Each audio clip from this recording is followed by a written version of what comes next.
This is why you don't celebrate being top of the league after 5 games. Hello everybody and welcome back to another review of this Oxford United season. Today, the Yellows were at home to Port Vale. We enter September after what has been a fantastic August for Oxford United. We won 4 games in a row. We are top of the league. What could possibly go wrong? We just had a great transfer window as well. What could possibly go wrong? Well, what went wrong is we also ran into a very good Port Vale side who have also been on a good run and made this game very difficult for Oxford United this afternoon. Very well organised. Had a smidgen of luck along the road as well, and a crazy second half saw Port Vale come away from the Kassam with a win. It ended Oxford United 1. Port Vale 2, crashing back down to earth, and this one was, for large parts, quite a nothing game really, but had a crazy action-packed ending, and we'll get to all of that. As always, I'll go over the team news, I'll go over the game, I'll give those all-important player ratings, and then I will give my final thoughts. I leave timestamps down below, so if you want to jump to any part of the video, that's absolutely fine. But if you do, the very least you can do is hit like on the video, because that helps me out so much. And if you like the content, think about subscribing to the channel. On a very difficult afternoon for me, you can subscribe and help me on those last few that I need to get me to 1,000 subscribers. You know you want to do it. Just before we get into things, I've got to give a shout out to one of the fans. I know there's been a few of you asking for this. I will give subsequent fans shout outs who've been asking for it in future videos, but this one goes to Roger Shirley, all the way from New Zealand, following the Yellows, following this channel as well. Thank you very much, Roger. I forgot to do it last week. Here's your shout out this week. Roger Shirley, don't call him Shirley. Thank you very much for your support. So let's have a look at that team news then, starting with Oxford United. And only one change from the side that beat Charlton last weekend, and it was Gregg Leigh coming into the side for his first start instead of Kieran Brown.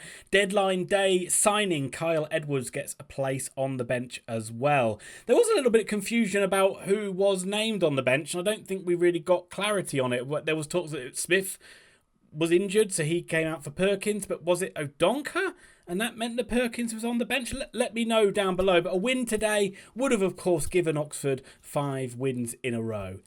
Ouch. Port Vale, managed by ex-Oxford United defender. Really liked Andy Crosby when he was at Oxford United. How could you do it to us, Andy? But they were playing 3-4-2-1, and no surprises that they were unchanged from the side that had a 1-0 win at home to Carlisle last weekend. Port Vale have actually been unbeaten in the league and in the cup as well since that opening day heavy defeat they took to Barnsley. How did that result happen, Port Vale fans? Let me know, because that seems bizarre that anybody would be able to get 7 goals past you. James Wilson was the match winner last weekend, and he starts up front, and along with Ethan Chislett and James Arblaster, they're certainly players that can cause Oxford United some trouble. They did sign a striker, unlike Oxford, on the final day of the window. Jason Lowe has come in, but he only gets a place on the bench.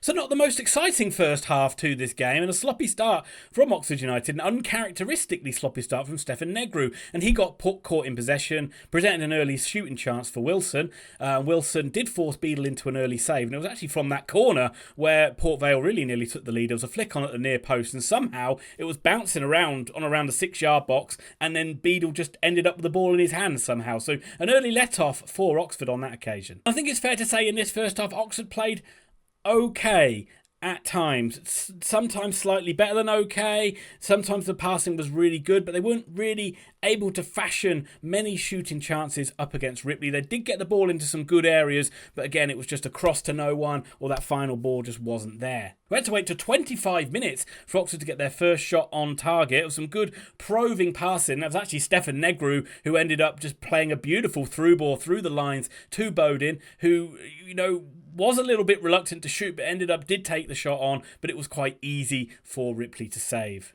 And 3 minutes later, it was Bowden again, and this time Oxford did have a beautiful switch of play, and it was good work by Goodrum, who got the ball back to Finn Stevens. A brilliant cross in from Stevens. Bowden got there, but just couldn't get enough on the header and could only glance it wide. Flanagan hit a long-range daisy cutter of a chance, which was easy for Ripley, before on 38 minutes, Oxford did create their best chance of the game. It was a ball into the box from the left-hand side from Gregg Leigh. Took a bit of a deflection before finding its way to Tyler Goodrum, and after the week Goodrum's had, you'd expected him to smash it in, but Ripley actually came out and made a really good save. So at half-time, 0-0, and patience was what I was thinking at that point. Oxford just got to continue to be patient. Port Vale, they really weren't offering much in that first half at all. It was either whenever they didn't really have a plan to play out from the back, so they were hitting it long, and quite often Oxford were just getting the ball back and starting another phase of possession. Set pieces is probably where they looked the most dangerous, but at this point you were thinking it was quite a comfortable afternoon for Oxford,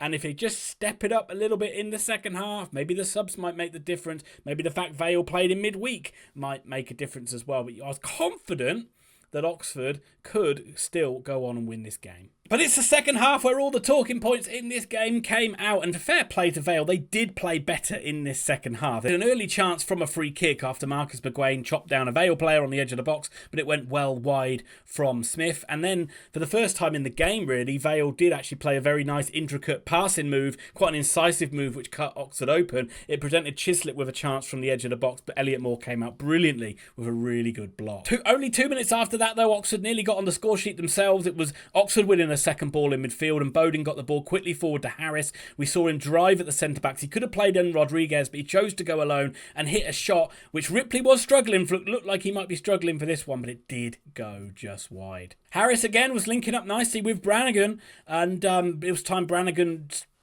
stuttered and stalled a little bit, but was able to get a shot away. But again, straight down the throat of Ripley. Very easy save for him to make. And just as you're thinking Harris is growing into this game, he gets sent off. He gets sent off for an alleged elbow. I think it's on Smith in the back line for Port Vale. And I'm pretty vague on this because I haven't seen it back. didn't have a good view of it. It was completely off camera. So I was just going off what little bits and pieces of what people said.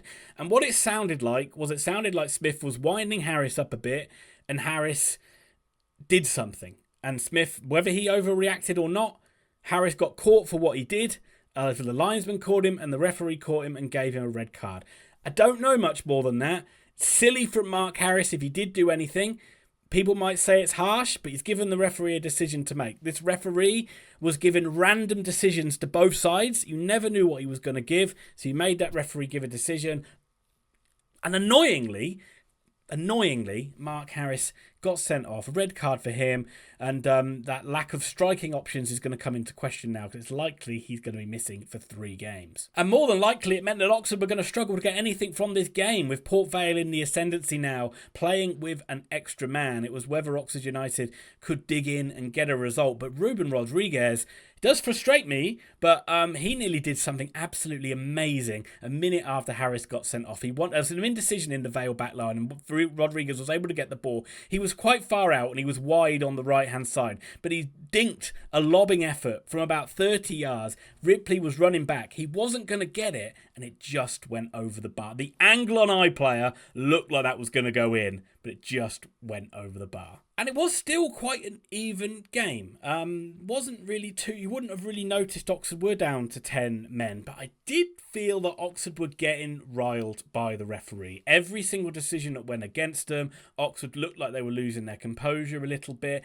And on 74 minutes, Vale did take the lead, and it did come from a set piece. It came from a questionable set piece where it looked like Oxford had won the ball back, but the referee made the decision. And when he's made a decision, you've got to defend that free kick. But I don't know whether Oxford just switched off for the moment, frustrated, feeling sorry for themselves, but they allowed this free kick to come in. They allowed Lacovitti to get across, get a glancing header on it, and ended up in the back of the net. Nothing Beadle could do about it, and now all of a sudden 1-0 down. Oxford felt like they had a mountain to climb. But the game was still in the balance. But you did feel that Vale maybe were more likely to get a second than Oxford to get an equaliser, but Oxford still did try going for it. It was very noticeable that we didn't have a striker on the pitch, and then they did bring Sonny Perkins on in the end, but it was for large periods they had Brannigan playing up front, and for all the talk of depth, that comes back to it, doesn't it? Striking area, we don't have a huge amount of depth. But we stormed towards injury time.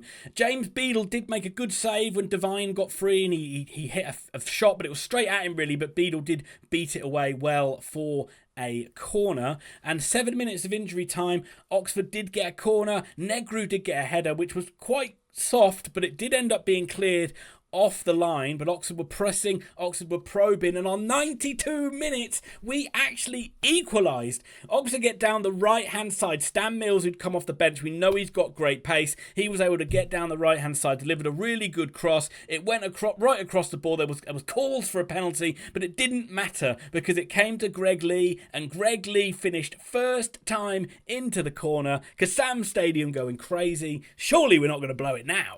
But we're not done yet, folks. We're not done yet. 94th minute. Gregg Leigh already on a yellow card. Slides in to win a ball. Gets it wrong.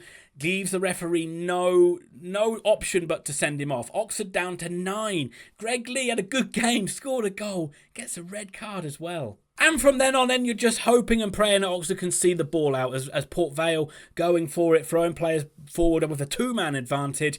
And in the end, they did. That did tell, and the pressure just told a little bit. Oxford was struggling to clear their lines, and Vale just kept winning the ball back high, getting the ball around the penalty area. And it did actually look like it was a deflected pass or a blocked shot, which ended up bouncing around the penalty spot. Finn Stevens could see Garrity. He was going to get to the ball. Finn Stevens had to lunge in and try and do something, but unfortunately Garrity got to the ball first. Finn Stevens dragged him down after an agonising wait where I thought for a moment we'd got away with it. The referee pointed to the spot. Beadle could not be the hero as Devine stepped up, put him the wrong way. Vale going crazy, deservedly so. Oxford heartbroken at the end, the first defeat of the season. What a crazy end to the match. Full credit to Port Vale, a great win for you guys as you go above us in the table, I think now, and carry on your great run. Let's move on to some player rating, and a lot of these player ratings are going to be quite quick because it was a weird game really, and you never really saw 3 goals happening in this game, but that's what ended up happening. Starting with James Beadle, gets a 6, didn't really do much in the game, didn't have much to do other than picking the ball out of the net a couple of times, a couple of smart saves, a couple of decent catches, but he gets a 6. Finn Stevens gets a 6 as well. A couple of times, most part he looked quite solid. There were some decent crosses, there were some poor crosses. Unfortunately, he's lunged in and given away the penalty at the end, but not a bad game. He only gets a 6 as well. Gregg Leigh, how the heck do I rate Gregg Leigh? He gets a 7 from me, but you could give him any grade you want. I thought he played well, and I thought he adds quite a nice little dimension to Oxford United going forward. He looks such a more mobile fullback than Kieran Brown. Scored the goal, which got us back to 1-1. And at that point, I'm looking about giving him a 9. Then he gets a red card, and maybe that did cost us. Maybe we still would have conceded that penalty with 9 men. You never know. But I have to drag him down a little bit. But I still thought he played well, so I'll give him a 7. Stefan Negru gets a 7 as well, other than one little dodgy moment at the start of the game. I thought he was really solid, and him along with Moore, they are looking solid, but we're still not keeping clean sheets, so that is a bit of a worry for me, but generally I thought they did okay. Elliot Moore did okay as well. They'll be annoyed at the goal they conceded from a free kick, but I don't necessarily think that's anyone's fault too much, although I haven't really seen it back, so maybe it was, but I thought Elliot Moore still defended well, made some good blocks, some good tackles, passing, decent, 7. And again, these ratings are going to seem really high, but Marcus McGuane actually gets a 9. I thought he was immense today. He is growing with confidence every single game. I'm so encouraged to see him getting his head up and driving forward with the ball and not just passing it sideways and back. So good at reading the game. He gets back and he's strong and he blocks off people and gets back to make little challenges in the penalty area and in around the box. Really impressive game for McGuane. Didn't deserve to be on the losing side, and he gets a 9 out of 10. Cameron Brannigan gets a 6, and again, I thought he was all right. I thought he was decent. He's the one who gave away the free kick for the goal. Generally, I couldn't really have any problem with him. He worked his hardest to try and get us a goal and had a few shots on the edge of the box. Did some good defensive work as well, and some nice raking balls out to the right hand side. But I don't know. I'm really struggling with the ratings on this one. I'm going to give him a 6. Rodriguez gets a 6 as well from me. I'm just getting a little bit frustrated with him because he's on the cusp of something, but there's good things, and then he almost instantly karmas it out with something bad. Like he'll do a good turn, get into space, play a poor pass. Wriggle into it, do something really well, get a bit of win possession back, and then again give the ball away. So he is on that borderline of just frustrating me a little bit, but I still like him, but I don't think he was great overall today, and I think he gets a 6 out of 10. And again, Billy Bowden gets a 6 out of 10 for me, and again, he's tidy and he's good, and there's sometimes he does brilliant things, like he played a really good ball through to Harris at the start of the second half. There was a time where he got on the ball and did a lovely little Cruyff turn and got into a beautiful bit of space in the first half, but it's the end product that just isn't there from that forward line and hasn't been there for the last couple of games, and that's why I only give Bowden a 6 again. And that's the same for Tyler. Tyler gets a 6 as well. Tyler Goodrum with a 6. Disappointed with how he didn't influence the game, both going off the back of the Charlton game where he was so influential, but he struggled really to get into the game too much. What he did was neat and tidy, but he didn't really have many opportunities to get his head up and run at this Port Vale backline, who were, as I said, very well organised, and he ends up with a bit of a frustrating afternoon. He gets a 6. Mark Harris, I'm going to give Mark Harris a 5, and I'm going to give him a 5 because he did get the straight red, massively influenced the game when 11 versus 11. I still felt Oxford would have gone on to win it. He gets a straight red, really hamstrings us a little bit there, and if he has swung an arm out and he's hit the defender, it's really silly. I don't think he had a bad game. Again, they're really struggling to create clear-cut chances for him, which is disappointing, but he's done something silly and it's really, really affected Oxford's performance on the pitch today, and so he gets a 5. Kyle Edwards made his debut, came on after 71 minutes, I believe, and I thought he looked all right. He looks good. A couple of times he got the ball and he tried to drive forward and make something happen. Didn't get too many chances to show what he can do, but encouraging enough, but only gets a 6. Stan Mills gets another 7 off the bench and another assist for Stan Mills, and he can't be long before Stan Mills starts getting starts in this Oxford United team. So quick, so direct, and again, makes things happen. We've got another assist today, 7 out of 10 for Mills. Josh McEachran gets a 6. He came on after 78 minutes. Got a very calm head to come on, and there was one time in particular where he did a brilliant job of getting the ball in a difficult area and maintaining possession for Oxford United. Not his fault. We ended up on the losing side, but didn't do much when he came on, so only gets a 6. Sonny Perkins came on after 87 minutes, and we didn't see much of him at all, and so I can't really give him a grade. That brings me on to Manning, and I don't know how to grade Manning here other than just say I'm going to give him a 6 just because we lost. But I don't think the defeat is too much down to him. I still think, the team he put out there was the right team. I thought that he, again, maybe was a little bit hesitant on the changes, but a lot of the changes that he made, he's quite hamstrung by the game situation, especially when going down to 10 men. And I generally, Oxford still tried to play the football in the way he wants it to, you can't really blame him for this result. This is just one of those ones that just things went against us and we ended up on the wrong side of it. But because we lost, loser gets a 6. And that brings me to my final thoughts, and I'm going to start with the visitors, and I didn't say this at the start, but congratulations to Port Vale. What a great win and what a great start to the season that you've had. I'm going to say it, I predicted you for relegation. You're making me look like an idiot every single, more of an idiot every single week that goes by. But congratulations to you guys, a fantastic away victory for you. And I have to say, how well drilled and how well organised you were was superb. Andy Crosby has done a great job with you guys, giving you the discipline to play in that style, and where things weren't going for you in the first half, but you bloody didn't make it easy for Oxford. Last weekend when we played Charlton, we were cutting Charlton open left and right, and it was our own fault we didn't create chances. Here, you really banked up well, and if someone did make a mistake, people were around to cover really well, and you made Oxford. It made it very difficult for Oxford to open up your back line and create any chances, and really, we were, for the most part, we were reduced to long shots. And in the second half, I felt you did grow into it, and then, you know, decisions, you got the benefit of decisions with Oxford getting a red card, and you took full advantage of it, and you ended up with a fantastic win. So congratulations to you guys. Let me know your thoughts on how you think this season's going to go now. They're in the lofty heights of the playoffs, so I might even be because I haven't looked at the league table. We might even be in the automatic places, but how do you feel that the season's going to go? And that brings me on to Oxford United, and what can you say? Other than just, it's frustrating that we don't have a league game now for a couple of weeks to get this out of our system, because everybody's going to be really frustrated. It's a large parts of the game we dominated without creating a huge amount of chances, but we felt like it was a game. I felt like it was a game that Oxford were in control of, and I felt it was just a matter of time before we found that win. It's still worrying that we're not ruthless enough and we're not creating enough cutting-edge chances, but the football's still pretty good.